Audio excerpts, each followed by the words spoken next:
Last year, when I did research in my talks for our TANC conference, I did it on Puritanism, and because of the previous year's research on John Calvin, and so I'm kind of in a loop.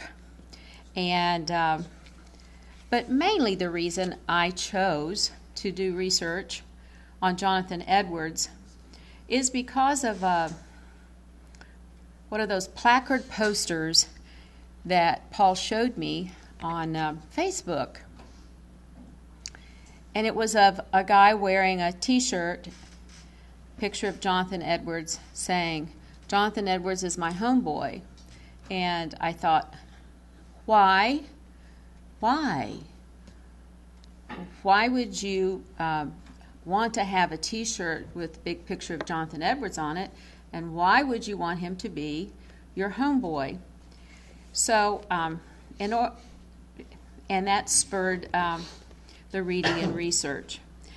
My first talk is on Jonathan Edwards, the man of many words. It's more of a biographical overview of the gentleman that's very important to understanding why he wrote what he wrote and why he wrote what he wrote. But I love history, and for 3 years at Xenia Christian, I taught civics, U.S. government, world history, world geography, and U.S. history. And it was one of my favorite subjects to teach when I taught in elementary school as well. And although I give my dear husband fits when I'm preparing for our conferences, this studying and doing research does give me an element of enjoyment. And this is also one of my preventative measures to getting Alzheimer's. I read an article that if you engage in mentally challenging activities, it decreases the chance of you getting Alzheimer's. So studying Jonathan Edwards will certainly do that. However, I am motivated by truth. That's the mission of TANC, the truth about New Calvinism. For our guests, either here or in cyberspace, I will quickly introduce myself. My name is Susan Deborah Dohse. I was married to Wayne St. Dennis for 36 years, and together we had three children, Timothy, Benjamin, and Philip. Wayne passed away in December of 2009 of congestive heart failure and diabetes. The Lord blessed me with a new husband, so I lost my sainthood when I married Paul 4 years ago. I actually married him twice. We eloped on January 1st, and then April 9th, we had a public marriage ceremony to announce our union. I am presently in my 42nd year of teaching, and my present title is that of developmental specialist. Well, this means I get to play with babies from birth to 3 who have special needs. I go to the home and I work with parents along with the therapists to develop strategies to help lessen the gap in their delays. I love what I do, and I hope I can keep on doing it for a while. I've taught every grade except kindergarten, and the first 15 years of my teaching career was at Xenia Christian. That was an education. 2 children were added to my clan when I married Paul. That's Heather and Paul Jr. And together, Paul and I have 4 grandchildren. Blaine, who's in the back, and that's Benjamin's son, and Hannah, Jacob, and Joanna, who live in Puerto Rico with their missionary parents, Heather and David. Also in the back is a dear, dear friend of the family, Shannon. She's helping with Blaine, and she's helping me, a wonderful godsend. I did not expect her to stay and help, and it is greatly appreciated. If I were to take a survey, such as what might be taken for the game show Family Feud, and ask people to name one thing that they know about Jonathan Edwards, here is what I believe the top answers might be. Okay? And the answers are, number 1, who? Number 2, he wrote that anti-war song, Sunshine. Number 3, I know, wasn't he the man who fell into the hands of an angry God? Or, oh, I know, he woke up during the Great Awakening. He's running for president, right? Well, the young, the restless, and reformed all call him their homeboy. Pastors elevate him to equal importance of the Apostle Paul. There's a Jonathan Edwards Institute in Princeton, New Jersey, a Jonathan Edwards Classical Academy in White Creek, Tennessee, a Jonathan Edwards Conference held by beloved John Piper, Jonathan Edwards Center at Yale University, which houses all of his known writings, a Jonathan Edwards College at Yale, and a Jonathan Edwards Gordon Conwell Seminary. And the list can go on, just Google it. This Puritan minister of the 1700s is immortalized, idolized, and virtually canonized. The Puritan Board blog holds Edwards in high esteem. Why shouldn't they? It's a Puritan blog, isn't it? They extol his life, elevate his teachings to be on par with Scripture, and they are not embarrassed to claim that. John Piper rarely has an original sermon because of his heavy reliance on Jonathan Edwards, on his theology, epistemology, and his writings. Alongside the Bible, Edwards became the compass of my theological studies, writes Piper.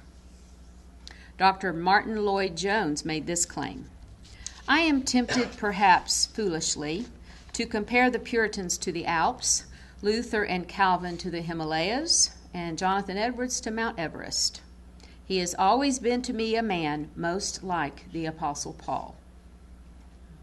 Author Stephen Nichols, and I have one of his books back there, speaks of a lecturer who stated, next to Scripture, Jonathan Edwards' Religious Affections, which is one of his treatises, stands as the single most important book for any Christian to grapple with.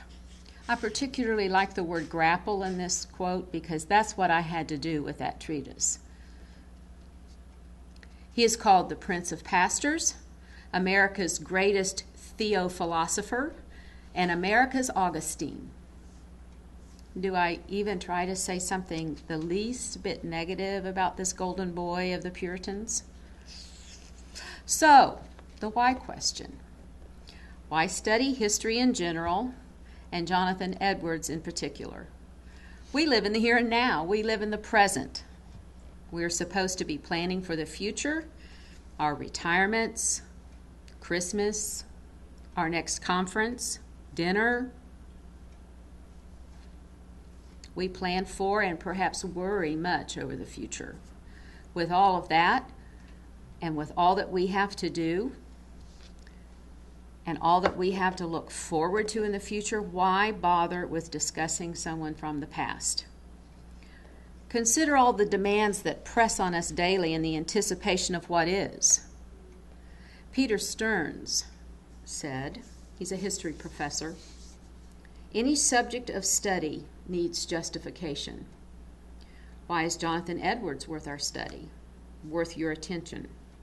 What is the justification for my sharing what I have learned about this man? Well, let's look at it from this perspective. How can we evaluate war if the nation is at peace unless we use historical material?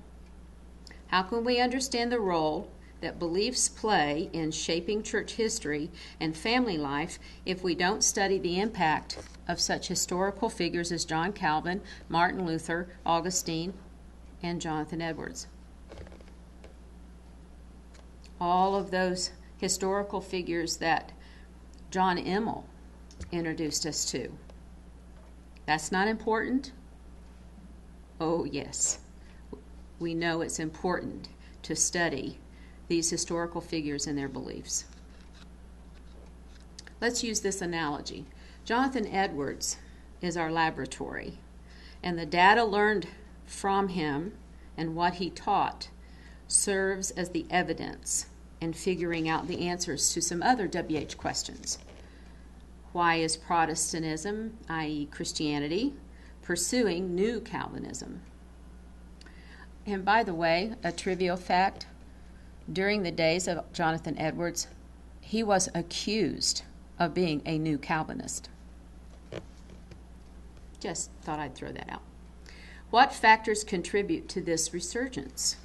What elements of Protestantism persist despite change? When we unfold this record, it could provide some light on how the New Calvinism of today works and the road it is taking us down. My first talk, like I said, is mainly a brief biographical sketch of the man, but it will give some insight into how he derived at some of his epistemology and theology. Jonathan Edwards was destined from birth to be a Puritan minister. Now, that is rather Calvinistic to say that, but his parents, Timothy and Esther, hardy Calvinists themselves, they believed in predestination and the sovereign will of God, but they were not disposed to helping God define the direction and shape the will and mold the mind of their only son, Jonathan. He had no other calling but that of a Puritan minister. His father was a Puritan minister. His grandfather was a Puritan minister. His parents and older sisters made sure that he would follow down that path, the path of his father Timothy and his grandfather Solomon Stoddard. He was the fifth child of 11. Think about that, all those girls, the only boy. Extremely loved, extremely doted on. He learned Latin at the age of 6, and before entering the Collegiate College of Connecticut, which was later changed to Yale, which we're familiar with that name, he entered that at the age of 13. When he did, he knew both Latin and Greek. His father, a teacher himself of Latin and Greek, would see to it that his son would know the languages necessary to enter college. From an early age, religion was a preoccupation with Jonathan. He dated his interest in spiritual things to when he was 9 or 10. He called it a time of remarkable awakening when he had been for months concerned about the things of religion and his soul's salvation. He was moved to both private meditation and prayer, religious exercises with other children. He often went to secret places in the woods, a booth in a swamp, a very secret and retired place for prayer. He later wrote, "I seemed to be in my element when engaged in religious duties." He entered the Collegiate School of Connecticut at the age of 13, intellectually precocious and an unregenerate preteen who did not measure up to his father's expectations. Because although Jonathan was overly pious, Jonathan did not show a heartfelt love of God, which was the true sign of conversion. Now he went off to Yale, the Collegiate College of Connecticut, with 10 other boys ages 13 through 15. That was a typical age for boys to attend college during those days. The coursework was rigorous, life very structured. Breakfast followed morning prayers, classes through midday, an hour and a half of free time before the noon meal and before the afternoon classes, more prayers, Bible reading, explication. Supper came early, evening recitations, study hours from 9 to 11, lights out at 11. 13 to 15-year-olds. Monday through Thursday, the first-year students studied Greek and Hebrew grammar. Sophomores began work in logic, and the upper classes moved on to natural philosophy, mathematics, and metaphysics. But all students studied rhetoric, oratory, ethics, and theology. Now this puts the Common Core in a bad light, doesn't it? I feel like sending that off to whoever invented Common Core. The final examination for receiving your Bachelor of Arts degree was: a student had to convince his rector of his expertise in reading the Hebrew into Greek and into Latin, and the grammatically resolving said languages, and in answering such questions in their systems of logic and in the principles of natural philosophy and metaphysics. Yeah, I'm yawning too, just thinking about preparing for that test. Edwards did so well at the commencement in 1720, he gave the valedictory oration in Latin. He returned the next year to work on his master's.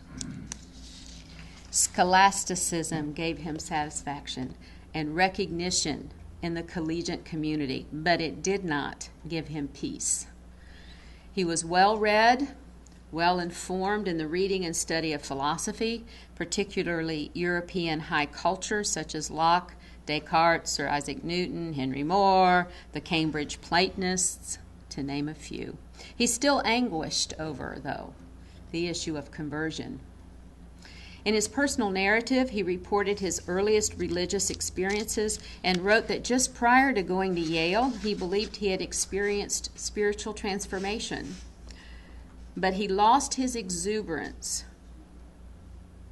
He had at least 4 spiritual awakenings, he recounts, before true conversion. When the age of 16, he became bedridden with pleurisy and almost died.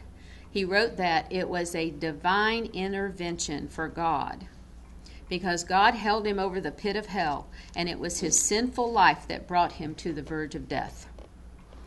Believing, as all good Puritan Calvinists do, that experience was just a part of God's sovereign will and part of, by the way, the spiritual conversion process. He resolved then, after recovering from pleurisy, to rearrange all things in his life to allow him to focus on Christ alone. He tried to renounce his former ways and obey the Lord's word. He fell again into the old ways of sin, he says, which led him to many great and violent struggles in his soul. He broke off all former wicked ways, all known outward sin, and applied himself, this is a quote, he applied himself to see salvation and to practice many religious duties. Okay, see salvation and practice religious duty. They are important in the Puritan pursuit of salvation, in the Calvinistic pursuit of salvation. Through self-searching, he felt the need to change his attitude from seeking salvation to contemplation of Christ's place and role in the world. He needed to develop a new awareness of Christ's glory. Now, please note those first 2 steps that one takes to conversion according to Edwards. Recognizing how wicked you are by identifying all of your known sins, and contemplation of Christ's glory. He still was not at peace, though, so he needed to shift his attention to God. Only by turning to God would he be able to experience a true spiritual transformation. He writes that when he saw the once horrible doctrine of God, that was the doctrine of God's sovereignty, which up to this point he struggled with believing and accepting and called it a horrible doctrine. But once he saw that once horrible doctrine of God's sovereignty, he was able to see further. And his reasoning was that he apprehended the justice and reasonableness regarding the doctrine of God's sovereignty and became convinced and fully satisfied as to this sovereignty of God and his justice, and thus eternally disposing of men according to his sovereign pleasure. Now, he found the breakthrough to being converted.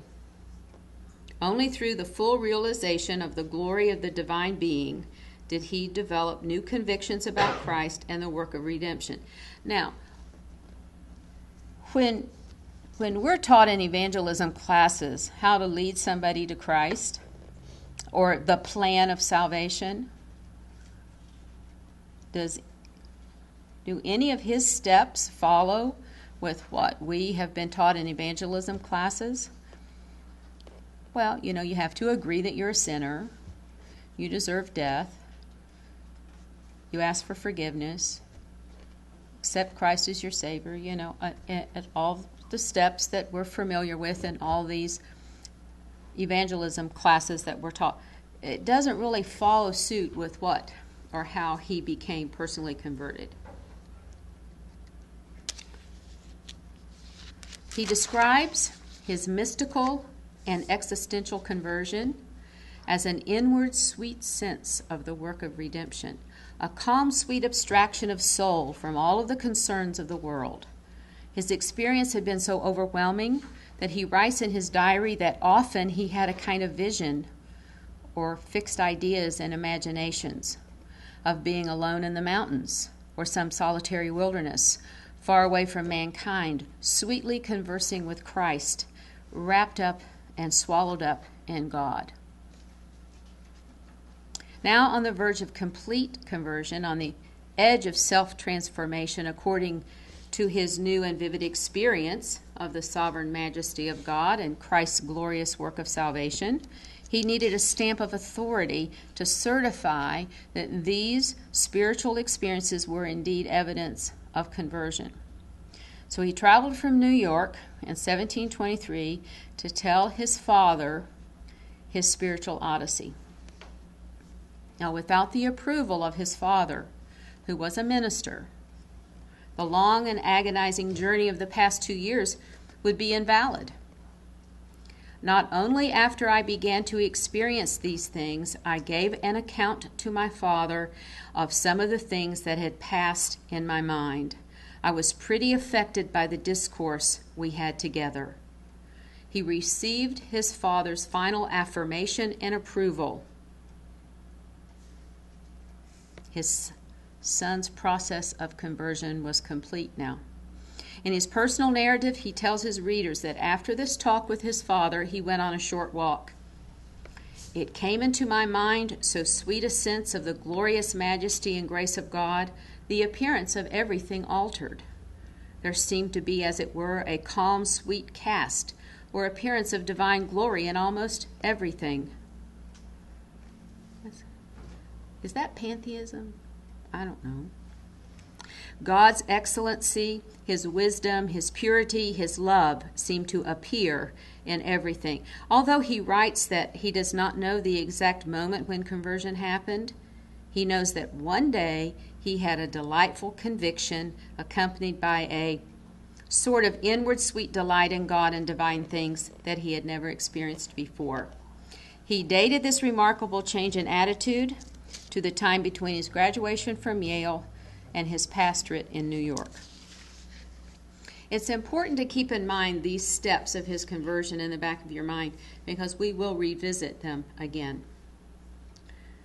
Throughout his life, Jonathan Edwards spent a considerable amount of time and energy in fashioning the conduct and character of his person.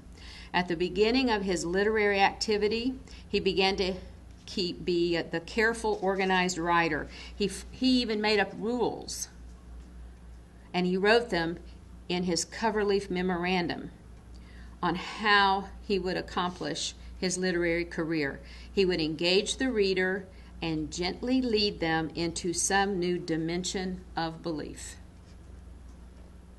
And he wrote down rules on how he was going to accomplish that. By the 1730s, though, he abandoned that rule book and became very aggressive and assertive with the intent to expound serious Christian doctrine rather than just chronicle events.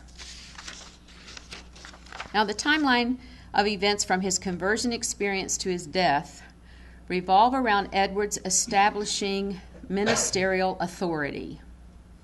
He was called to be an assistant pastor to his grandfather, Solomon Stoddard. This was a major role for Edwards.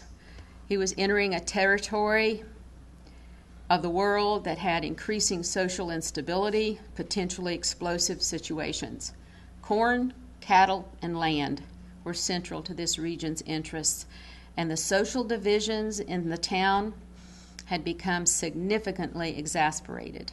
The Stoddard family controlled the military, the judiciary, and the church.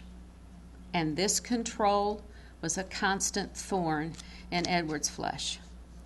Edwards did not long have the benefit of his grandfather's counsel or authoritative position. His grandfather died February 11th, 1729, after 60 years in the same town and ministry.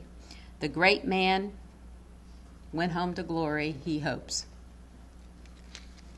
Elijah's mantle had fallen on his shoulders, but Edwards was far from earning the respect it marked, for he would always live in the shadow of the Pope of the Connecticut Valley, the nickname the Puritans gave his grandfather.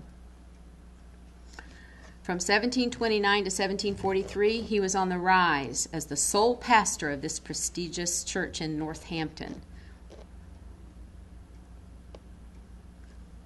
The congregations experienced awakenings, spiritual awakenings.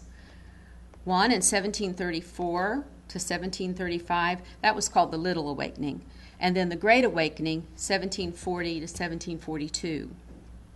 Now, his strategy during these years consisted of three elements. Cultivate a patronage of influential people in Northampton, cultivate a patronage of influential people beyond Northampton, and continue to grow his self-confidence in the rightness of his personal beliefs as foundational to true religion. He accomplished this not through his preaching solely, but through his prolific writing. The congregation of Northampton had to get used to a minister who was totally opposite of his grandfather. Edwards was stiff and unsociable, a man of few words and very reserved when it came to social interaction and talking. Very uncomfortable with people. He never visited people's homes and he was very poor at making small talk.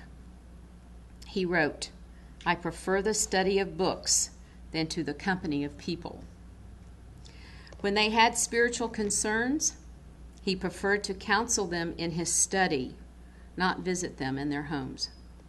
Unlike his grandfather, who preached without notes and with much emotion, his pulpit manner reflected his constitution and his beliefs. His voice was not particularly loud, but that did not diminish the fact that he commanded his audience with distinctness, clearness, and precision. He rarely moved his hands. He rarely looked out at his audience unless it was to stare at the bell rope at the back of the church. He wrote out his sermons, memorized them, and read from his text with his finger following.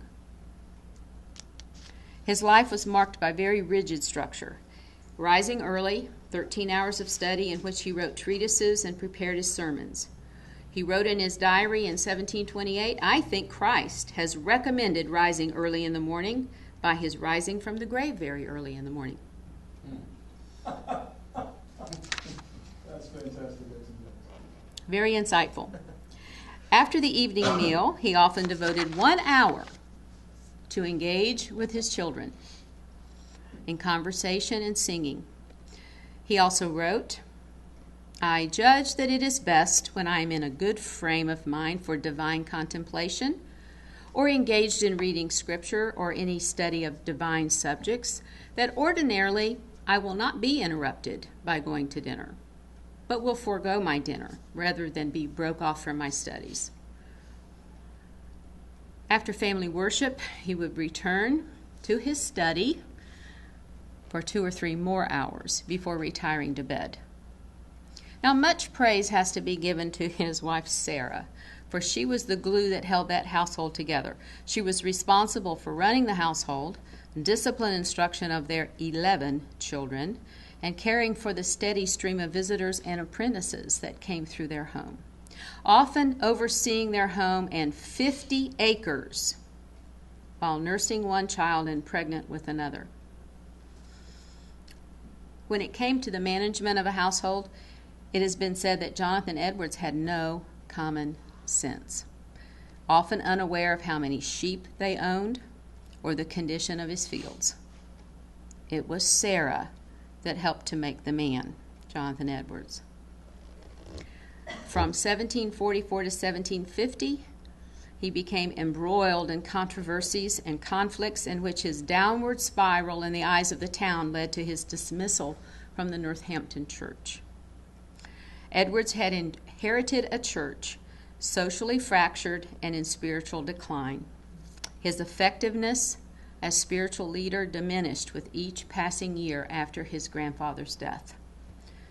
He was dismissed from his position, and on July 1st, 1750, he severed his formal connection with the Church of Northampton. However, he had trouble finding another position, and to pour salt on his wounds, the church retained him for another year, hiring him by the week to preach to the congregation that was having difficulty in obtaining a new minister, and in no part because of the town's reputation for contentiousness. In the summer of 1751, he moved 60 miles west, where he was to be the minister and schoolmaster at an Indian mission school in Stockbridge, Massachusetts. Finally convinced that his talent was writing, in a few short years he completed 4 theological treatises on topics of transatlantic interest, where he wasn't finding a lot of interest here in the colonies. He was gaining a lot of interest across the pond in Europe, England and Scotland in particular. So now he had the self-confidence and the growing conviction that he had the duty and right to communicate this message. He had internalized the message to the point where it was shaping him. The message became the man. And the message is not the name of the new translation of the Bible. His message, if you read his work, all of his works, you find the message was God's sovereignty with its human counterpart of the need for total dependency of God. That dominated, that was important. All of his writing, and even found in some of his personal letters. He was convinced that he had a role as proclaimer of that message. Now his role became one of quasi-apostle. That's how he felt about himself and what he wrote and what he believed and the doctrines that he shaped. He journeyed from the desire to be heard to one who felt that he had the right to be heard, then to this quasi-apostle, one who must be heard. Now, more than 290 years and 4,000 words of scholarship later, we see that the person of Jonathan Edwards was shaped not by his practice, but by his writing. Is it no wonder that the young, restless, and reformed are urged to take up and read Edwards? It's because he fits well in their tulip cult. Since the tulip cult works from the same principles taught in the highly fallible writings and sermons of men. Men such as John Calvin and their homeboy, Jonathan Edwards.